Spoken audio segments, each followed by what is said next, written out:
Alright, hello, this is Mr. Crozier. I'm going to walk you through problem number 7 from our worksheet packet. It says, find the equation of a line parallel through this line and perpendicular. We added this to the worksheet. So parallel and perpendicular to this line through this point. So if you look at my calculator here, you'll see I have the line graphed. And if I hit graph, there's my line and there's my point over 2, -5. So I need to come up with another line that's parallel to that and through that point. So I'm going to start off with y is equal to mx plus b. That's the format of our line. This is the slope. This is the y-intercept. And we're just going to come up with this parallel line. Well, if it's parallel over here, I know that it's in the same direction, same slope.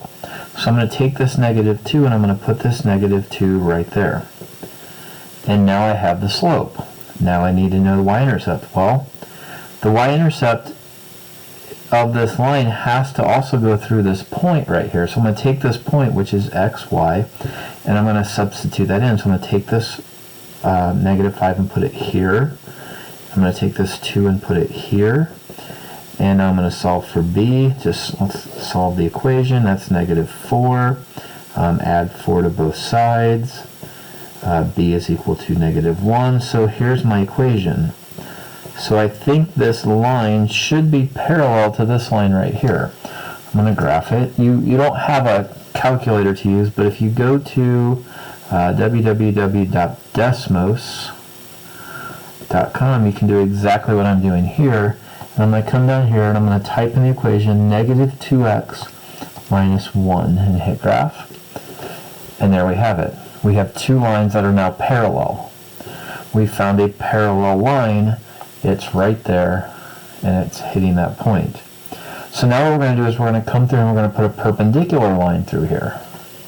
Well, how do we find a perpendicular line? Well, we have the same equation, but now the slope right here is -2. But if I were to draw this perpendicular line, it would be going positive.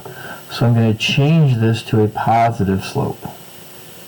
And this is 2 over 1, so I'm going to make it 1 over 2. So now my slope is 1/2, this is positive x plus b.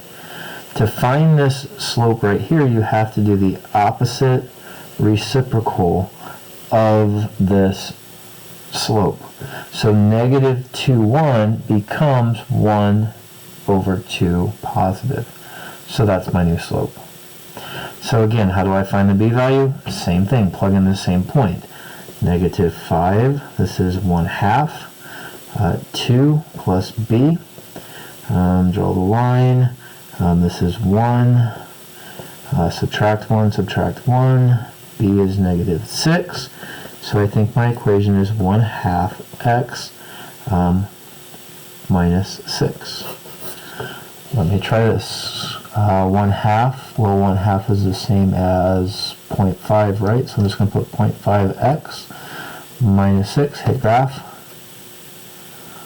And it did not come out perfectly perpendicular. And that's because if you look at this graph is not scaled right. Let me hit zoom, and I have to hit it square on this calculator. And let's see, there's one line, two lines, and a perfect perpendicular. On this calculator, I have to hit it square or else it doesn't draw the picture right. You won't have to do that on Desmos, but there's our two lines, and there's our perfect right angle. So that's a picture of really what we've been doing in class, right? Parallel lines, mark them parallel, and a point and a right angle. And that's what we've been doing. So that's what you're trying to get out of this work. It comes about by finding the slope, plugging in the point to find the y-intercept. And right here is how you do the perpendicular slope. Parallel slope is the same. Perpendicular slope, opposite reciprocal. And don't forget to change it from negative to positive and flip this. This problem did not involve any fractions. There are some fractions in the other ones.